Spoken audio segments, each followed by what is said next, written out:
ગુજરાત એટીએસને મળી મોટી સફળતા. અલ-કાયદા સાથે જોડાયેલા 4 સાગરીતોની ધરપકડ.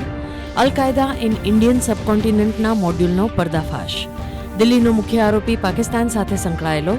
અમદાવાદના ફતેવાડીના તથા મોડાસાના આરોપીના 14 દિવસના રિમાન્ડ મંજૂર. મુખ્યમંત્રી ભૂપેન્દ્ર પટેલની અધ્યક્ષતામાં યોજાઈ કેબિનેટ બેઠક.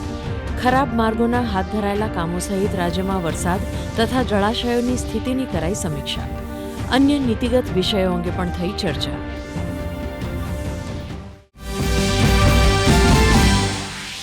પ્રધાનમંત્રી મોદી બ્રિટન અને માલદીવના પ્રવાસે જવા રવાના.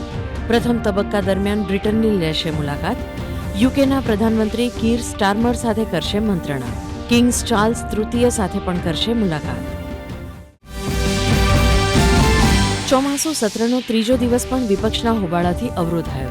બંને ગૃહ આવતીકાલ સુધી સ્થગિત. હોબાળા વચ્ચે લોકસભામાં રજૂ થયું રમતગમત વહીવટ બિલ 2025. રમતગમત મંત્રી મનસુખ માંડવિયાએ કહ્યું, આ બિલ રમતગમતમાં ફરિયાદોના નિવારણ માટે મહત્વનું.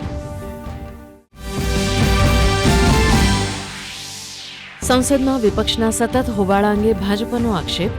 લોકતંત્રને શોરતંત્રમાં બદલવાના વિપક્ષ ઉપર લગાવ્યો આરોપ. વારંવાર ગૃહની કામગીરી ખોરવવા અંગે ઉઠાવ્યા પ્રશ્નો. રક્ષાબંધન માટે અમદાવાદમાં જીપીઓમાં રાખડી કાઉન્ટરનું ઉદ્ઘાટન. વોટરપ્રૂફ કવરની વિશેષ સુવિધા. માત્ર 10 રૂપિયામાં મળશે વોટરપ્રૂફ રક્ષાબંધન કવર. શાહીબાગની પોસ્ટ ઓફિસમાં ખાસ ઇન્ટરનેશનલ ટ્રેક પેકેટ સુવિધા ઉપલબ્ધ. છેલ્લા 24 કલાકમાં 90 તાલુકાઓમાં વરસાદ. જૂનાગઢમાં ગિરનાર પર ભારે વરસાદના કારણે રોપવે બંધ. આવતીકાલે દક્ષિણ ગુજરાત અને સૌરાષ્ટ્રમાં ભારે વરસાદની આગાહી. 28 અને 29 જુલાઈના રોજ ભારે વરસાદની આગાહી.